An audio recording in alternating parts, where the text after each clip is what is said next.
I took Calla home as a joke, and that is the part I hate admitting now, because nothing about her deserved to begin that way.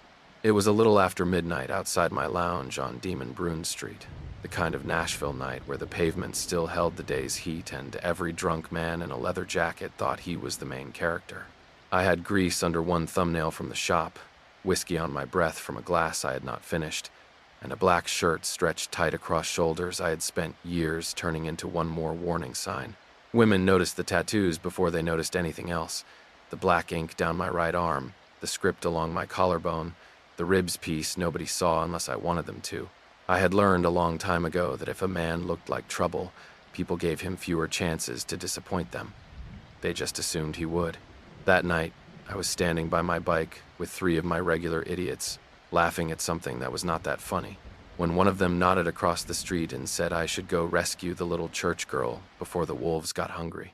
I followed his eyes and saw her beside a dead gray sedan, still wearing pale blue scrubs under a white clinic sweater, one hand wrapped around her phone, the other pressed to the hood like she could convince the engine to repent. She looked completely wrong for that block, too clean for the smoke hanging outside the lounge, too still for the music thumping through the brick walls, too alert to be mistaken for helpless. I should have kept walking. Instead, I grinned, because that was what men like me did when someone handed us a dare. I crossed the street slowly, not because I needed the drama, but because I had built half my life out of entrances. Calla looked up before I reached her, and I saw the quick inventory in her eyes. Boots, rings, tattoos, arms, mouth, bike behind me, trouble written in bold letters. Most women either smiled too fast or looked away too fast when they saw me coming. Calla did neither. She stood there with her chin lifted and waited, which irritated me more than it should have. I asked if her car had given up on being useful, and she said it had more integrity than some people because at least it stopped when something was wrong. I laughed before I could stop myself. I told her I owned the shop 2 streets over and could take a look, but she glanced past me at the bike and said she was not getting on the back of a stranger's motorcycle just because he had nice arms and a rescue complex. My friends heard that from across the street and lost their minds. I should have been embarrassed, but mostly I was interested. Women had said plenty of things about my arms, usually less polite and less useful, but nobody had ever used them as part of an argument against me. I leaned one shoulder against her car and told her I also had a truck if the motorcycle offended her delicate sense of survival. She said her survival was not delicate, just selective. That should have been the end of it. I could have called one of my mechanics, tossed her a business card, and gone back to my usual booth where some woman with red lipstick would pretend not to care that I knew her name. But Calla's phone was at 3%. Her roadside assistance had already failed her twice, and the block was getting uglier by the minute. A man named Deke had stumbled out of my lounge 10 minutes earlier, loud, drunk, mean in that way weak men get when they think the night owes them something. I saw him near the alley, watching Calla instead of looking for his rideshare. He was pretending to smoke, but his eyes kept dragging back to her sweater, her legs, her open car door. The joke in me went quiet. I told Calla she could wait inside my truck with the doors locked while I checked the engine, and she studied me like she was deciding whether danger could ever be useful. Finally, she said she would sit in the passenger seat, but she would send my license plate to her supervisor first, and if I objected, she would assume I was exactly as bad as I looked. I handed her my keys and told her to include a good angle because the truck was more photogenic than I was. She did not smile much, just the smallest pull at one corner of her mouth, but I felt it like a win I had not earned. Then I stepped between her and Deke without making a show of it. The car problem was simple. Battery connection loose, corrosion around the terminal, nothing dramatic. I fixed it enough to tell her she could start it, but I did not like the thought of her driving alone with Deke still hanging around and her phone nearly dead. When I said I would follow her home, she said that sounded like something a man would say right before becoming the reason a woman needed help. I looked at her then, really looked, and realized she was not scared of me in the way people usually were. She was measuring me. That was worse. Fear I understood. Standards were new territory. So I told her the truth, or at least the closest version of it I knew how to offer back then. I said there was a drunk from my lounge watching her, and I did not trust him to forget which direction she drove. Her face changed, not into panic, but into something calmer and harder. She looked toward the alley without turning her head all the way, then back at me, and asked why I had not just said that first. I wanted to tell her because men like me made everything sound like a joke before it could sound like care. Instead, I shrugged and said, bad habits. She accepted that answer the way a nurse accepts a symptom, not approving it, just filing it somewhere. I drove her home in my truck because she refused the bike, and because by then I was not pretending not to care. She sat with both hands folded around her dying phone, posture straight, eyes on the road, while I kept one hand on the wheel and the other near the gear shift, watching the mirrors more than the street ahead. For the first 5 minutes, I tried to make the usual kind of conversation, the lazy teasing, the little hooks, the tone that had gotten me invited into more apartments than I deserved. Calla did not bite. She asked my name, my real one, not what drunk girls called me at the lounge. I told her Knox, and she said it sounded like the name of a man who had practiced being forgiven. That one landed harder than I let show. I laughed because laughing was easier than admitting she had found a bruise under all that ink. I asked if she always talked to strangers like she was diagnosing their character, and she said only when they drove expensive trucks while pretending not to watch the rearview mirror. My fingers tightened on the wheel. She had noticed. I checked again, and there it was, 2 cars back, a pair of headlights taking the same turn we had just taken, slowing when I slowed, keeping distance, but not enough of it. Deke's old black Charger. The night shifted inside the cab. Calla saw my face change before I said a word. I told her not to look back too quickly. She went still, but she did not fall apart. That was the first thing about her that got under my skin in a way I could not flirt my way out of. She was innocent, yes, but she was not fragile. She was sitting beside a tattooed stranger after midnight with danger behind her and no working phone, and somehow I was the one who felt exposed. I took the next turn away from her neighborhood, slow enough not to scare her, fast enough to make a point. In the mirror, the headlights followed. I did not tell Calla how many bad decisions I had made in vehicles just like that one. I did not tell her I knew the difference between a drunk man going the same direction and a drunk man hunting for courage behind headlights. I just turned left where I should have gone straight and watched Deke's Charger slide into the lane behind us like he thought he was clever. Calla noticed, of course. She had the kind of calm that made panic look immature, but I could hear the change in her breathing, small and controlled, like she was counting her way through fear without wanting me to see it. I told her we were taking the scenic route, and she said Nashville looked a lot less scenic when a man was lying about why he took 3 wrong turns. That should have made me smile. It almost did. Instead, I checked the mirror again and felt something old and ugly move in my chest.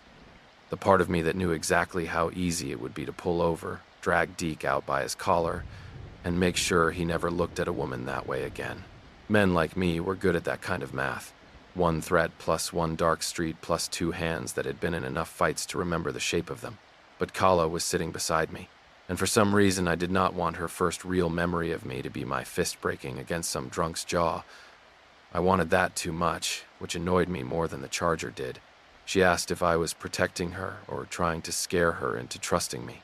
I looked over for half a second, and the passing streetlights cut across her face in soft gold, catching the loose strands of hair near her cheek. She was not accusing me to be dramatic. She really wanted to know. That was worse than being judged, because judgment only required a defense. Honesty required something I had never been especially good at. I told her I was protecting her, but I understood why she might not like the shape of it. She turned her head slightly and said she did not dislike protection, only men who used it as a leash. I had heard women call me dangerous with a smile. I had heard them call me trouble like it was an invitation. I had never heard anyone name the thing so cleanly that it left no room for flirting. I tapped my thumb once against the steering wheel and told her that if I ever made her feel trapped, she could say so and I would stop.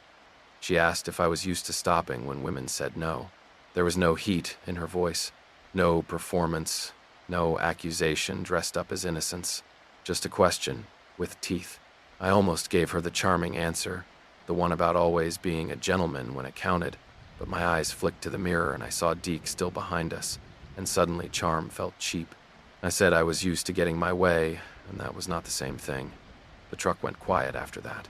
Calla looked out the window for a long moment, and I thought I had ruined whatever strange thread had started between us.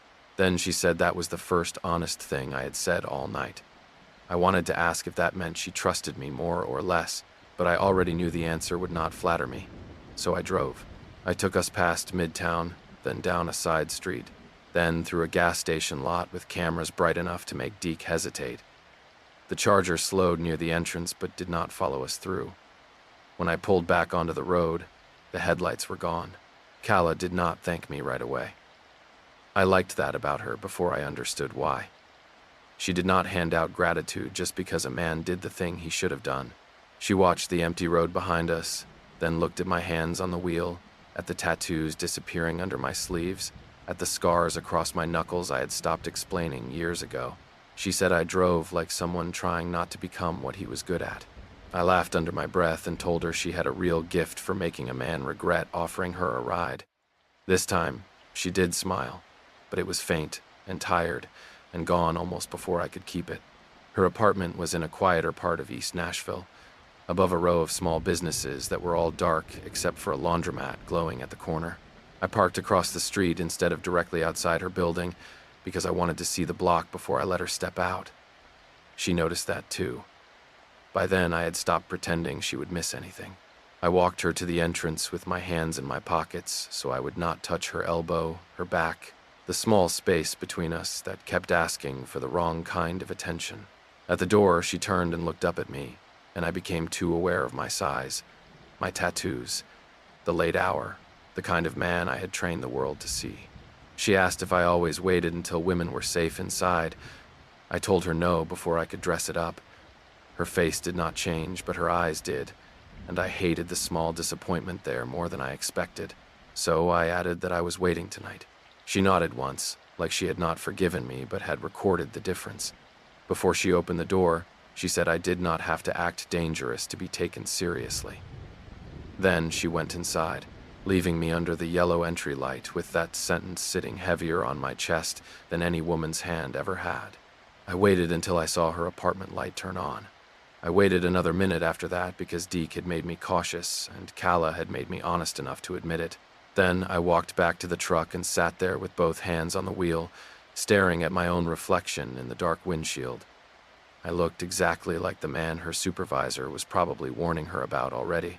Thick arms, black ink, silver rings, mouth too used to smirking, reputation too long to deny. The difference was that for the first time in years, I cared what a good woman might think of that man when the door closed behind her. The next morning, I told myself the night was over. I told myself Calla Wren was a strange little interruption, a clinic girl with sharp eyes and a dead battery, and that I should let one honest ride remain one honest ride. Then I pulled up to the lounge just after 8 and saw her gray sedan still sitting by the curb, abandoned under the morning sun. My mechanic was already unlocking the shop, and I could have told him to handle it. Instead, I took the keys from his hand and said I would look at this one myself. I told myself I was only fixing Calla's car because it had been left outside my lounge, and anything abandoned in front of my place became my problem by sunrise. That was the kind of lie a man tells himself when the truth would make him look softer than he is comfortable with. The battery terminal needed more than the quick roadside fix I had given it the night before, and the alternator belt was worn enough that she would have been stranded again within a week. I had cars and bikes worth more than some houses sitting in my shop. Chrome polished, engines rebuilt, rich men paying me to make them feel dangerous on weekends. But that morning I spent 2 hours under the hood of a tired gray sedan because the woman who owned it had looked at me like she expected me to become honest. Calla showed up just before noon in the same clinic sweater, hair tied back, eyes sharp despite the tiredness around them. She stood at the open bay door with a brown paper bag in one hand and watched me wipe grease off my fingers. I asked if she had come to make sure I had not stolen her car for parts, and she said she had considered that possibility but decided the car was not attractive enough for a man with my ego. I laughed, because she kept doing that, cutting me down without cruelty, leaving no place for my usual lines to land. She held out the bag and said she brought lunch because she was paying me whether I liked it or not. I told her I did not take sandwiches as currency, and she said that was fine because she also brought cash. I should have taken the money. That would have made things clean, simple, transactional, the kind of exchange I understood. Instead, I pushed her hand gently back toward her and told her the repair was on me. Her face changed immediately, not softening, not melting, but closing in a way I had already started to recognize. She said she was grateful, but she did not owe men personal access just because they did something useful. That hit closer than she knew. I leaned back against the workbench, crossed my arms, and told her she did not owe me anything. She looked at me for a long second, then said men like me usually said that right before collecting in other ways. There it was again, the clean blade of her honesty. I wanted to tell her I was not like that, but the problem was I had been like that enough times that the defense would have tasted false. Not cruel, not forcing, not the kind of monster people make documentaries about, but careless. I had let women think they were special for a night because it made the night easier. I had smiled at attachment as if it were their misunderstanding and not my invitation. So I said she was right to be careful, and the words came out rougher than I intended. Calla noticed, because Calla noticed everything. She set the lunch bag on the bench between us and said careful did not mean unkind. That was how it started, the second thread between us. Not romance exactly, not yet, because Calla would have hated being turned into a prize that quickly. It was something stranger and more inconvenient. She ate half a turkey sandwich while sitting on an overturned crate in my shop, and I pretended not to watch the way she folded the wrapper into a neat square before throwing it away. She asked about the bikes, not with fake interest, but with the same direct curiosity she seemed to bring everywhere. When I explained torque and balance and why a custom frame could ruin a ride if the man building it only cared how it looked, she glanced at me and said that sounded like a life principle I had accidentally learned at work. I told her she was bad for my peace, and she said my peace looked suspiciously like avoidance. Over the next 2 weeks, I saw her more than I had any good reason to. Her car made a new noise, then her left brake light went out. Then she texted to ask whether a burning smell after driving was bad or merely dramatic. I answered every message directly, which was new for me. Usually I treated texts like doors I could open when I felt like it. With Calla, I found myself replying before I could turn it into a game. I stopped having a drink at the lounge if I knew she might need a ride after a late shift. I started parking near the clinic some nights without telling her, just long enough to make sure the lot cleared safely, then hating myself a little for how badly I wanted her to know and how much better it was that she did not. She noticed the changes anyway. One evening, she came by the shop after class to pick up her car, and instead of leaving immediately, she stood beside me while I cleaned a carburetor on the bench. She asked if I always worked with my hands when I did not know what to say. I told her my hands had better manners than my mouth. She looked at the tattoos on my forearm, at the black ink wrapped around muscle and old scars, and asked which one I regretted most. Most women asked which one hurt the most. Calla asked about regret. I pointed to the script near my wrist, a line I had gotten at 22 because a woman with violet hair told me it sounded dangerous. Calla read it, shook her head, and said softly that permanent things chosen for temporary people were always sad. I was still thinking about that when Vesper Lane walked into the shop like she owned the air. Vesper had never entered a room quietly in her life. Red mouth, black dress under a leather coat, perfume sharp enough to cut through gasoline and metal, one of my old silver lighters turning between her fingers. She smiled at me first, slow and familiar, then looked at Calla with the kind of interest women use when they have already decided another woman does not belong. Vesper touched my arm as she passed, fingers sliding over the ink like memory had rights, and said she had missed seeing me in our booth. Then she tilted her head toward Calla and asked if this was the clinic girl everyone had been whispering about. I should have moved away faster. I know that now. I should have taken Vesper's hand off my arm the second it landed. But old habits are quiet until they shame you. For half a second, I let the room stay exactly what it used to be.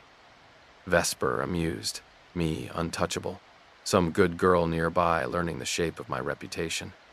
Calla did not flinch. That somehow made it worse. She picked up her keys from the bench, thanked me for the repair, and said she hoped the sandwich covered whatever part of the bill I was willing to accept. Her voice was polite enough to make my stomach drop. I followed her 2 steps before she reached the bay door and said her name, but she turned back with a calmness I had not earned. She told me she believed men when they showed her who they were, and tonight I had shown her enough. Then she walked out into the late afternoon sun, leaving Vesper behind me, smiling like she had won something. The worst part was that she had not needed to lie. She had only touched the version of me Calla was already afraid might be real. The next morning, I did the thing I always did when words made me feel cornered. I tried to fix the damage with my hands. Calla's car was already repaired, already cleaned, already safer than it had been when she first stood outside my lounge under those ugly neon lights. But I found 3 more things to adjust because apology felt too small and silence felt too much like guilt. I replaced the wiper blades, topped off every fluid, checked the spare tire, and left a small emergency kit in the trunk with jumper cables, a flashlight, and a phone charger. None of that said what I needed it to say, but at least it was honest in the only language I trusted. I drove the car to the clinic just before her evening shift ended. The place sat between a pharmacy and a little food pantry with faded blue paint on the door. Nothing flashy, nothing that belonged to my kind of world. I parked her sedan carefully, like returning something borrowed from someone better than me, and went inside with the keys in my hand. Calla was behind the reception desk, hair pulled back, sweater sleeves pushed to her elbows, listening to an older man explain a prescription issue with the patience of someone who had already been tired for hours and chose kindness anyway. When she saw me, her face did not soften. That was fair. I had let another woman touch my arm like Calla was not standing there, and sometimes the punishment for being careless was watching respect close its door. I waited until she finished with the patient before I stepped closer. I told her I brought the car back and that the keys were hers. She looked at them in my palm but did not take them right away. Instead, she asked if this was an apology or another favor she was supposed to be impressed by. I deserved that. I said it was an apology, badly translated into car maintenance. That almost got a smile from her. Almost, but she kept it from me. She took the keys, thanked me, and said she appreciated the repair but did not appreciate being made to feel like a visitor in someone else's history. I wanted to say Vesper meant nothing. That was the line men like me always reached for, and it was usually true in the shallowest possible way. But women did not have to mean something to still reveal something. Vesper had shown Calla the room I came from, the type of woman who knew my habits, the kind of intimacy I had left lying around like empty glasses after closing. So I told Calla she was right. I told her I should have stepped away the second Vesper touched me, and I did not, because part of me was still used to being that man. Calla looked at me then, and for 1 second, I thought honesty might be enough. Then the clinic door opened behind me. My brother Rhodes walked in wearing a navy suit, polished shoes, and the expression of a man who had never once doubted that the world had a proper order and he belonged near the top of it. He was there for some donor meeting, because of course he was. Rhodes Rollins gave money to clinics, schools, recovery programs, and anywhere else that allowed him to look generous without ever getting his hands dirty. He saw me first, and I watched the familiar disappointment settle into place before he even spoke. Then his eyes moved to Calla, and the disappointment turned into something sharper. Rhodes introduced himself politely, because Rhodes could cut a man open with manners. He told Calla he was glad the clinic had good people working late, then glanced at me and said he hoped my brother was not causing any trouble. Calla answered before I could, telling him she was capable of recognizing trouble when it stood in front of her. Rhodes smiled like he admired the line, but I knew him. He had already decided what she was to me. A phase, a pretty little attempt at redemption. Another woman I would disappoint as soon as being better stopped feeling exciting. He asked if he could speak to me outside, but Calla said whatever warning he had brought could be said in front of her. I should have stopped it there. I should have told Rhodes to leave her out of our family's old sickness. But I hesitated, and that hesitation gave him the room he wanted. He looked at Calla with that careful, concerned expression people use when they are about to insult you for your own good, and said Knox had a history of becoming fascinated with women who made him feel less like himself. He said it quietly, not cruelly, which made it worse. Then he added that my problem was never wanting women. It was staying once they stopped making me feel redeemable. I felt my jaw tighten. There were a dozen things I could have said, most of them ugly, all of them useless. Calla did not look at Rhodes for the answer. She looked at me. That was the part that stripped me down. She asked if I wanted her because she was different, or because I wanted to feel different around her. The clinic seemed to go still around us. The fluorescent lights, the The quiet phones, the soft shuffle of Mara Bell somewhere in the back office. I opened my mouth, but nothing clean came out, because the honest answer was not simple yet, and Calla deserved simple. She deserved a man who knew whether he was reaching for her or reaching for a better reflection of himself. My silence did what Rhodes's warning could not. It hurt her. I saw it in the way she nodded once, small and controlled, like she had just confirmed something she had been afraid to believe. She handed me back the emergency kit I had left in her trunk and said I should give it to someone who did not confuse protection with proof. Then she walked down the hallway toward the exam rooms, leaving me with my brother, my useless hands, and the keys to nothing. I told Rhodes to stay away from her, but even that sounded weak after what I had failed to say. He adjusted his cuff and told me that if I cared about Calla, I would leave her clean. I hated him for saying it because part of me had once believed the same thing. That night, I went back to the lounge instead of going home. I told myself I needed noise, needed a drink, needed to remember who I was before a quiet girl in a clinic sweater started asking questions I could not charm my way around. And when I walked inside, Vesper was already sitting in my usual booth. One leg crossed over the other, my old silver lighter turning between her fingers like the past had saved me a seat. Vesper smiled when she saw me, because she knew that booth had always been where I went when I wanted to become the easiest version of myself. There was already a glass waiting on the table, whiskey over one square cube of ice, the way I used to like it before nights I did not plan to remember clearly. She slid it toward me with 2 fingers and said Rhodes looked pleased with himself when he left, which meant he had probably done damage. I sat across from her because leaving immediately would have looked like weakness, and that alone told me how sick my pride still was. Vesper watched my face, then asked if the clinic girl had finally realized I was not built for clean things. I picked up the glass, felt the cold sweat of it against my palm, and for one ugly second, I wanted to drink just to prove I could still choose ruin on command. I did not drink it. That sounds small, and maybe for better men it would have been, but for me it was the first honest refusal of the night. I set the glass down untouched and told Vesper not to call Calla that. Her eyebrows rose, amused at first, then sharper when she realized I meant it. She said she had known me long enough to recognize a phase, and girls like Calla always liked bad men until the shine wore off and the work began. I told her maybe she was right about who I had been, but she was wrong if she thought I was coming back to that booth just because changing hurt. Vesper leaned back, disappointment hidden under a pretty smile, and said Calla must have done a number on me. I almost laughed at that, because Calla had not done anything except refuse to lower the mirror. My phone rang before I could stand. Mara Bell's name was on the screen, and I knew before I answered that something was wrong. People like Mara did not call men like me late at night unless all better options had been used up. Her voice was controlled, but there was a tightness underneath it that made me move before she finished the first sentence. She said Calla's shift had ended late. There was a man outside near the clinic lot, and she thought he might be the same one from the night I had brought Calla home. I was already through the lounge door by the time she said his name was not known to her. I knew. Deke. The drive to the clinic should have taken 11 minutes. I made it in 7, and I am not proud of that because the old part of me loved having an excuse to be reckless. The streets blurred under the headlights, my hands locked on the wheel, my pulse steady in that dangerous way it got before a fight. I imagined Deke near Calla and felt something violent climb up my throat. Not jealousy, not ownership, not the kind of fake protection men use to dress up control. This was worse because it came with fear. For the first time in years, I was scared not of losing a woman's attention, but of failing someone who had trusted me enough to be disappointed.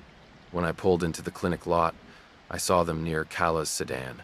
Mara stood by the entrance with her phone in her hand, ready to call whoever she needed to call, but she was too far away to stop what was happening quickly. Deke had one hand braced on Calla's car door, trapping it half open while he leaned too close, smiling that loose, drunk smile men wear when they want fear to look like flirting. Calla was standing straight, her bag held between them like a thin shield, her face calm but pale. I parked hard enough that my tires scraped the curb. Deke turned when he heard the engine, and whatever he saw on my face made his smile falter. Every instinct I had told me to break him. I could picture it too clearly.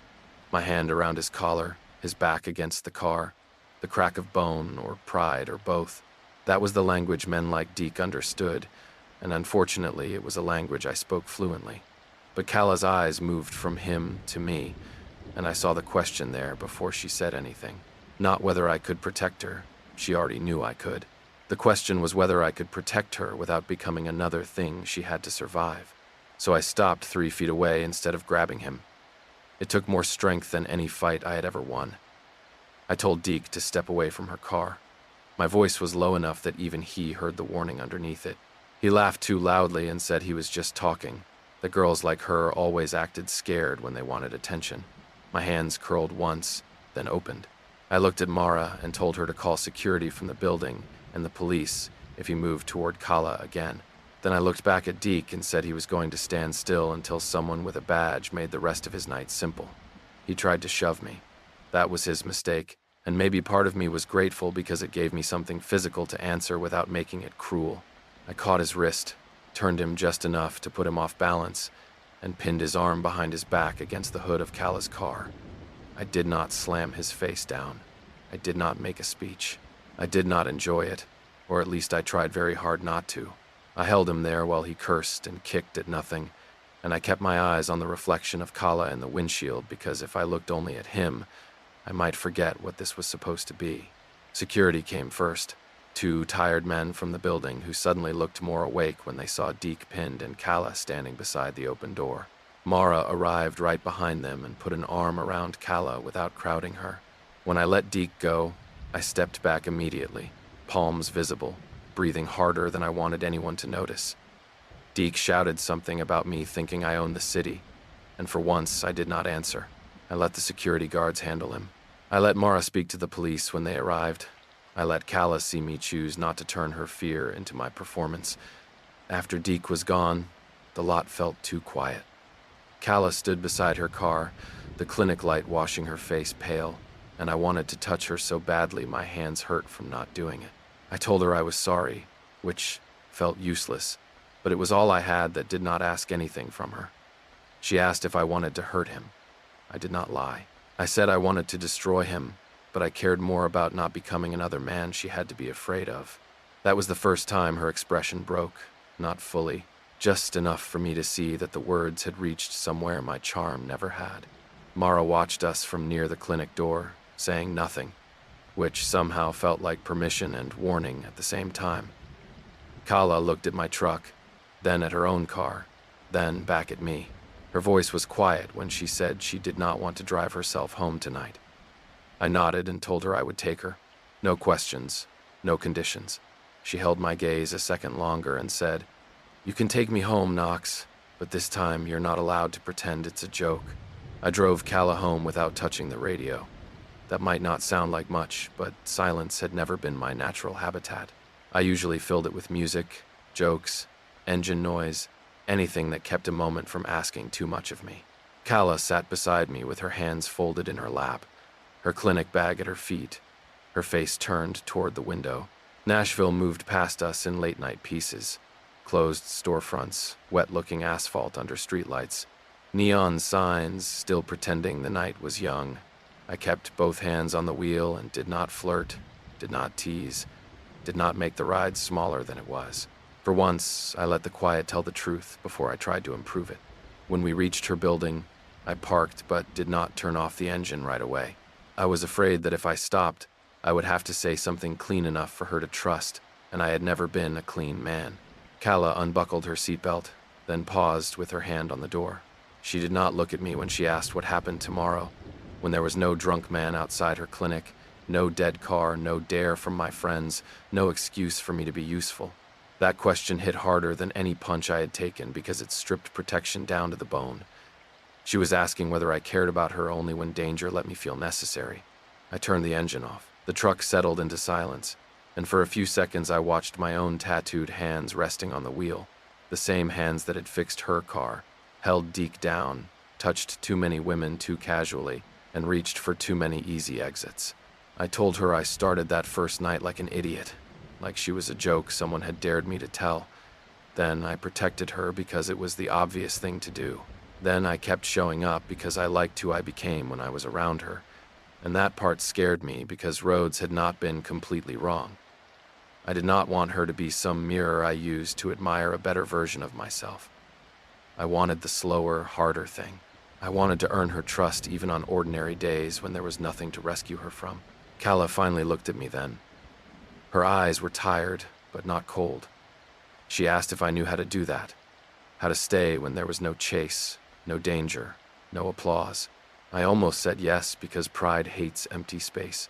Instead, I told her no, not yet, but I knew how to start. I could stop pretending attention was the same as devotion. I could stop keeping doors open to women I had no intention of choosing. I could stop making every serious thing into a joke because sincerity made me feel unarmed. I told her I was not asking her to trust the man I promised to become. I was asking for the chance to prove, slowly, that the man in front of her had finally gotten tired of being cheap. She did not kiss me. I am glad she did not, though the man I used to be would have measured the night by whether her mouth found mine at the end of it. Calla reached across the console instead and took my hand. Just that. Her fingers were cool, and mine were still rough with old grease near the cuticles, but she held on like she was not afraid of the roughness as long as I did not hide behind it. She said she would not be my reward for changing, and I told her she should never be. She said she would not compete with my old life, and I told her I would make sure she never had to. Then she let go, stepped out of the truck, and told me goodnight like goodnight could be a beginning if a man was brave enough to hear it that way. The next few days were not dramatic, which made them more difficult than any fight. I called Vesper the next morning and told her whatever door had been left half open between us was closed. She laughed at first, then got quiet when I did not soften it. I stopped going to the lounge after midnight unless there was business that required me there, and when the old crowd started asking what had happened to me, I told them the truth, badly but honestly. I was tired of being easy to predict. Rhodes came by the shop 2 days later, probably expecting me to shout. I did not. I told him Calla was not proof that I could change. She was the reason I finally wanted to, and if he could not respect her, he could stay out of my life until he learned how. A week after Deke was removed from the clinic lot, I showed up at Calla's work in daylight. Not on my motorcycle, not in the black shirt women used to stare at, not with some dramatic speech rehearsed in the mirror. I came in my truck with coffee for Mara Bell, a repaired spare key fob for Calla's sedan, and a bag of pastries from the bakery 2 doors down because Mara had once mentioned the clinic staff forgot to eat during long shifts. Mara looked at the coffee, then at me, and said I was either improving or becoming more strategic. I told her both could be true if the strategy was kindness. She did not smile, but she took the coffee, and from Mara that felt like being allowed past the first gate.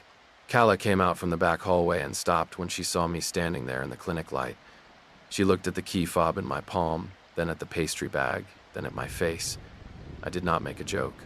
I simply told her I had fixed the spare because ordinary days still deserved safe rides home. Something changed in her expression then.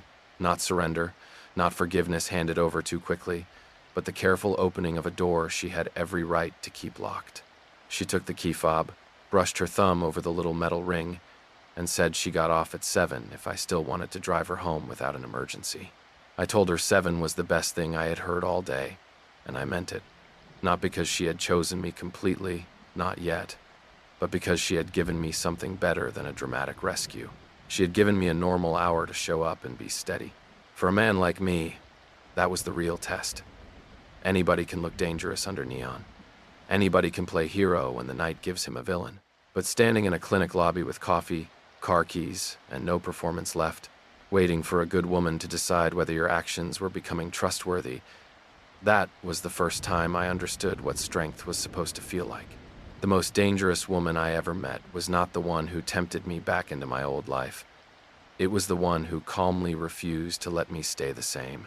Have you ever seen someone truly change because one person finally held a boundary they could not charm their way around? And if you were Calla, would you give Knox a slow chance, or would his past be too much to trust? Leave your thoughts in the comments. If this story pulled you in, hit like, share it with someone who believes people can change, and subscribe so you do not miss the next slow burn romance.